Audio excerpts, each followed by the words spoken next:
Welcome. If you want to set up alarm clock in your Oukitel WP6, for the first you have to go for your clock application, and it is right here. Then if you want to activate, just tap on the switcher, and right now when we enter it, we can set up the time, we can set the days, we can also activate the repeat. Here we are able to turn on the vibration, we can change also the ring.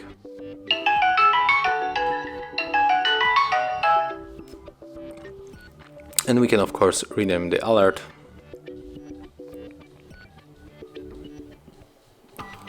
Click OK, tap save. And as you can see, here we got our event. So that's how it looks. Thank you guys for watching. Leave thumbs ups, comments and subscribe to our channel.